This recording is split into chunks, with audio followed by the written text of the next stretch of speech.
All right, the topic for this video is spongy versus compact bone. And this has been mentioned in previous videos, but we're going to get into specifics. Okay, standards and objectives, pause and peruse. All right, bone histology. Remember, histology is a study of tissues, so we're going to look at bone histology. So we have osteocytes.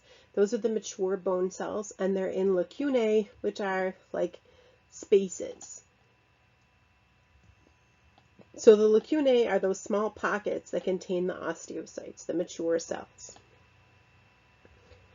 And then we have lamella, and those are sheets of calcified matrix arranged in rings. So remember when we looked at bone tissue in a slide, it looked kind of like tree trunks because those are the lamella, and in between each lamella, each ring, are lacunae with osteocytes in them. And then we have canaliculi, little tiny canals that you could see them. They kind of look like cracks. Okay, they're small channels that have blood vessels and little stretched out cytoplasmic extensions of the osteocytes, so they can communicate with each other about nutrients, what the bone needs. Now let's look at compact bone. Okay, let's talk compact bone, and I have a visual for this, so we'll see how it goes. So the osteon is a functional unit, and if you see the picture, it's like a long cylinder. So think like this, like a straw. Okay, osteon 1. But you can see, as in the picture, it's not just one osteon that makes up the long bone. There's a whole bunch. So imagine it like this, a whole bunch of straws together that gives a lot of strength and a lot of durability. Okay, so the osteons are arranged like this, okay, along the length of a long bone.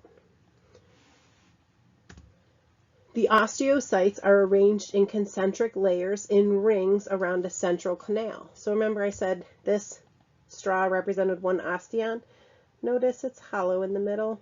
That's because an osteon requires a central canal for blood vessels and nerves. So that central canal, also called the haversian canal, contains nerves and blood vessels.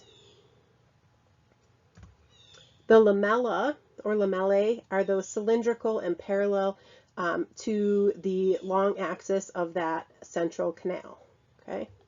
The rings. Perforating canals, so you can see those in the picture, they're going to connect central canal, okay, to the periosteum, right? Because the osteum is also bringing in nutrients and removing wastes. So we need to connect that central canal to the periosteum. All right, so compact bone again. Where is it? We get compact bone where there's stress from like a limited range of directions. So it's not like all directions. A layer of compact bone covers bone surfaces everywhere except for inside joint capsules. It's much heavier than spongy bone. And it gives strength to the skeleton. So remember, arranged osteons, a whole bunch of osteons give bone a lot more strength. Each osteon, right, has a central canal for nerves and blood vessels. So where is an osteon in this picture? Can you identify the letter representing an osteon? That would be F, an osteon, that cylindrical unit. One of these, right? One, an osteon. Where is the central canal? That would be right there, right? Running through the center of that osteon. Where is the periosteum?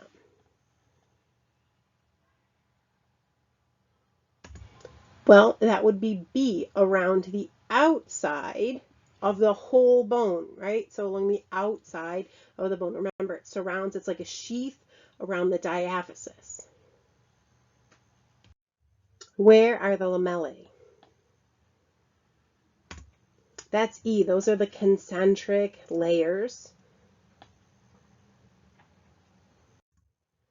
Where is an osteocyte?